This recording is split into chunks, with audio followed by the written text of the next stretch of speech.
મિત્રો, કેન્દ્રીય મંત્રીમંડળ દ્વારા નવી શિક્ષણ નીતિને મંજૂરી અપાઈ ગઈ છે। 10મું બોર્ડ સમાપ્ત થઈ જશે, એમફિલ પણ બંધ રહેશે। તાજેતરમાં કેન્દ્રીય મંત્રીમંડળે ભારત સરકારના શિક્ષણ મંત્રાલય દ્વારા પ્રસ્તાવિત નવી શિક્ષણ નીતિ 2020ને મંજૂરી આપી છે। 36 વર્ષ પછી કેન્દ્ર સરકારના મંત્રીમંડળની મંજૂરી બાદ દેશમાં નવી શિક્ષણ નીતિ લાગુ કરવામાં આવી છે। કેન્દ્રીય મંત્રીમંડળે નવી શિક્ષણ નીતિ 2020ને લીલી ઝંડી આપી છે। તો 34 વર્ષ પછી શિક્ષણ નીતિમાં ફેરફાર કરવામાં આવ્યો છે અને નવી શિક્ષણ નીતિના મુખ્ય મુદ્દાઓ આ પ્રમાણે છે। શિક્ષણનું માળખું તો 5+3+3+4 આ રીતેની ફોર્મ્યુલા જે છે એ રહેવાની છે। કેવી રીતે? તો 5 વર્ષ શરૂઆતના 5 વર્ષ પાયાનું શિક્ષણ આપવામાં આવશે 5 વર્ષ સુધી। એટલે કે જ્યારે 4 વર્ષનું હશે બાળક ત્યારે નર્સરી સેક્શનની અંદર પ્રથમ, અને બીજું છે જુનિયર કેજી એ 5 વર્ષની ઉંમરે, ત્રીજું સિનિયર કેજી 6 વર્ષે, અને વર્ગ 1 જ્યારે વર્ગ 1માં બાળક આવશે ત્યારે એની ઉંમર હશે 7 વર્ષ અને વર્ગ 2માં 8 વર્ષ। તો આ પ્રમાણેનું પાયાનું શિક્ષણ જે 5 વર્ષનું રહેશે। તો બાળક જ્યારે 8 વર્ષનું થશે ત્યારે એ વર્ગ બીજામાં એ અભ્યાસ કરી રહ્યો હશે।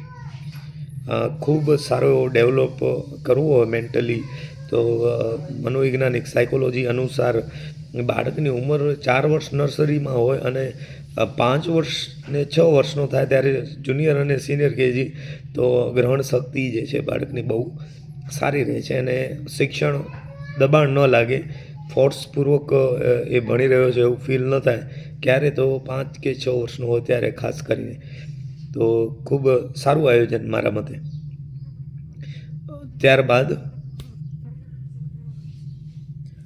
3 વર્ષ છે પ્રિપેરેટરી શિક્ષણ।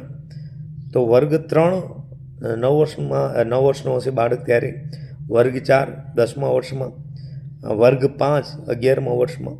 તો આ રહેશે પ્રિપેરેટરી શિક્ષણ। તો 11 વર્ષની ઉંમરે બાળક 5મા ધોરણમાં અભ્યાસ કરી રહ્યો હશે। માધ્યમિક શિક્ષણ 3 વર્ષ માટેનું માધ્યમિક શિક્ષણ રહેશે। જેવી રીતે આપણે ઉપર પેટર્ન બતાવી એ રીતે કે 5+3+3+4 એટલે કે 5 વર્ષ પાયાનું શિક્ષણ, 3 વર્ષ પ્રિપેરેટરી, અને માધ્યમિક શિક્ષણ પણ 3 વર્ષનું રહેશે। વર્ગ 6 7 8 એટલે કે બાળક જે છે એ 12મા 13મા અને 14મા વર્ષમાં હશે ત્યારે 8મા ધોરણમાં અભ્યાસ કરી રહ્યો હશે।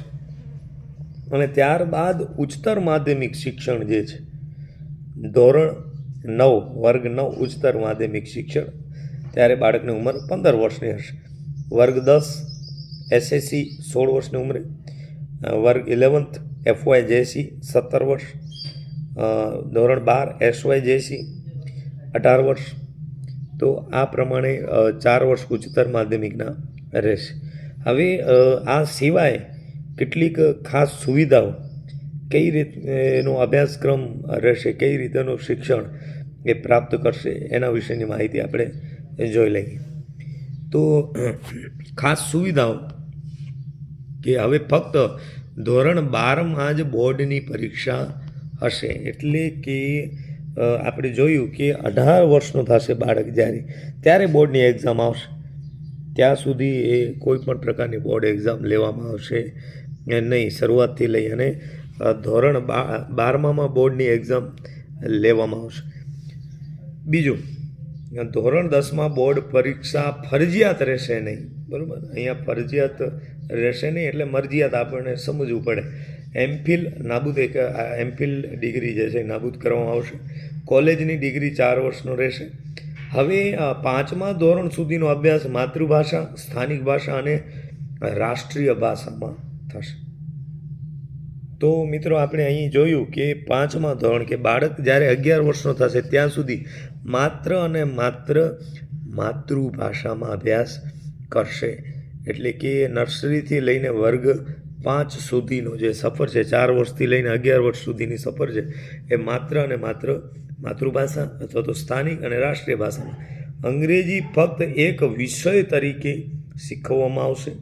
અંગ્રેજી હશે ખરી પણ વિષય તરીકે। પછી 9 થી 12મા ધોરણ સુધી સેમેસ્ટર સિસ્ટમ લાગુ કરવામાં આવશે. તો ધોરણ 9થી 12, તો અહીં ધોરણ 9, 10, 11, 12 આ ચારેય વર્ષની અંદર સેમેસ્ટર સિસ્ટમ લાગુ પડશે. ત્યારબાદ કોલેજ ડિગ્રી હવે 3 કે 4 વર્ષની રહેશે.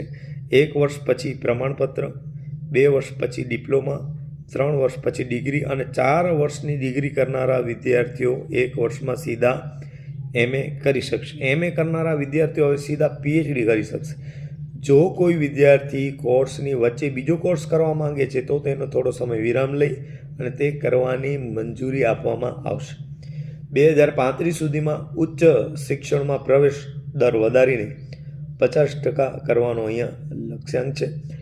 ઉચ્ચ શિક્ષણમાં ઘણા સુધારા કરવામાં આવશે, જેમાં શૈક્ષણિક, વહીવટી અને નાણાકીય સ્વાયત્તતાનો સમાવેશ થશે. પ્રાદેશિક ભાષામાં કોર્સ શરૂ કરવામાં આવશે. વર્ચ્યુઅલ લેબ્સ વિકસાવવામાં આવશે. રાષ્ટ્રીય શિક્ષણ ટેકનોલોજી મંચ NETF ની સ્થાપના કરવામાં આવશે અને દેશભરમાં સરકારી, ખાનગી અને ડીમ્ડ સંસ્થાઓ માટે સમાન નિયમો લાગુ પડશે. તો આ રહી માહિતી જે નવી શિક્ષણ નીતિને મંજૂરી મળી છે.